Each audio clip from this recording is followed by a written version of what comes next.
அன்பு உறவுகளுக்கு இனிய வணக்கங்கள். இன்றைய பதிவுல கும்பராசி அன்பர்களுக்கு நீங்க வேண்டிய வரத்தை அள்ளி கொடுக்கும் அதிர்ஷ்ட தெய்வம், உங்க ராசிக்கு யோக பலன்கள் செய்யக்கூடிய தெய்வம் எந்த தெய்வம், எப்படி நீங்க வழிபாடு செய்யணுங்கிறத இந்த பதிவுல தெளிவாகவும் விரிவாகவும் பார்க்க போறோம். கொஞ்சம் கூட வீடியோவை ஸ்கிப் பண்ணாம முடிஞ்ச வரைக்கும் முழுமையா பார்க்க முயற்சி செய்யுங்க. வாங்க வீடியோக்குள்ள போலாம். வீடியோல சொல்லக்கூடிய பலன்கள் ஆண் பெண் இருபாலருக்கும் பொருந்தக்கூடிய பலன்கள். நம்ம வழிபடுறதுக்கு நிறைய தெய்வங்கள் இருக்காங்க.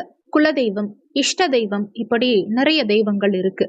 இஷ்ட தெய்வம்ங்கிறது நம்ம விரும்பி இஷ்டப்பட்டு வழிபாடு செய்யக்கூடிய தெய்வம். நம்ம விரும்பி வழிபட்டதனால கொடுக்கக்கூடிய தெய்வம் இஷ்ட தெய்வம். ஆனா குலதெய்வம் அப்படி கிடையாது.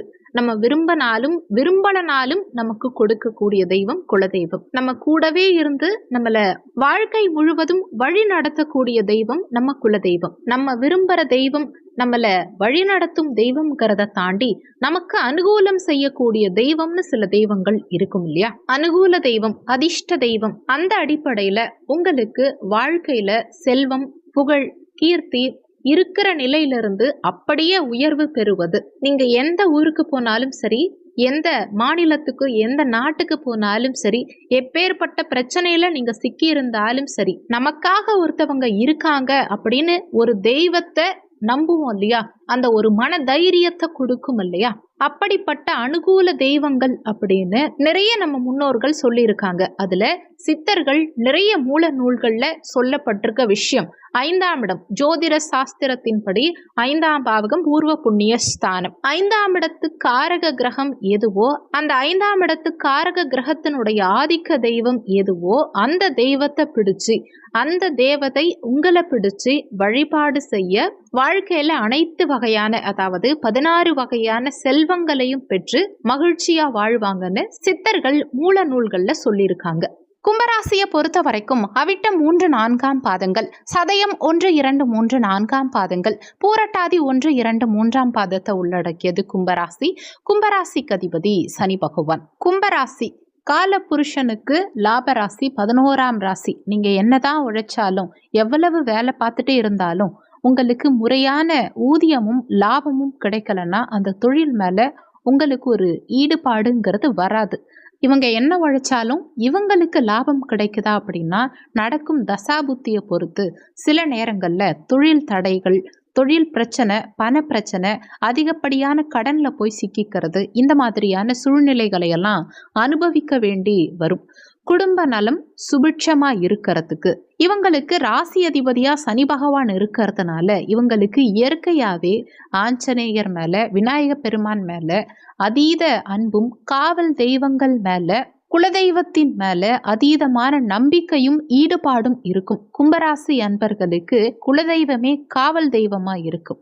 ஆனாலும் நம்ம வீட்டில் பூஜை அறையில கண்டிப்பா நிச்சயமா இவங்க வச்சு வழிபாடு செய்ய வேண்டிய தெய்வம் எதுன்னா, கும்பராசிக்கு 5ஆவது ராசி மிதுனமனை, புதனுடைய வீடு.